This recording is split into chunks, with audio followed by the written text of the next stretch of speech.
তিন জায়গায় প্রয়োজনে মিথ্যা বলা যায়।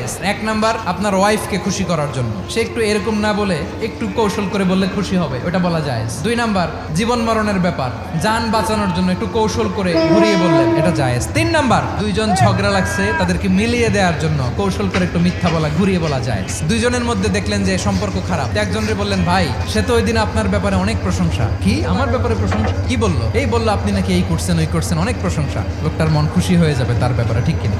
আবার তার সাথে যার ঝগড়া, ওরে যে বলুন, ভাই ওই দিন তো সে আপনার অনেক অ্যাপ্রিসিয়েশন করলো, অনেক, সে তো অবাক। কিন্তু বলে এই যে দুইজনের ব্যাপারে দুইজনের একটু ভালো ভালো কথা বলে দিচ্ছেন, একদিন দেখবেন রাস্তা দিয়ে হাঁটার সময় একে অপরকে সালাম দিয়ে ফেলছে, সালাম দিয়ে বুকে জড়ায় ধরছে, আছে না নাই? আবার মিলমিশ হয়ে গেছে। কিন্তু আমাদের স্বভাব হইলো, দুই প্রতিবেশী যদি একসাথে বসে একসাথে হাঁটে, দূর থেকে দেখলে আমাদের জলে, আছে না নাই? ঘটনা কি? এই দুইটার মধ্যে এত মিল কে? এই দুইটার মধ্যে গিরিঙ্গি লাগানো যায় কিভাবে? আল্লাহর কাছে তওবা করি, এই মানসিকতার যেন আমরা না, আমরা মিলিয়ে দিব।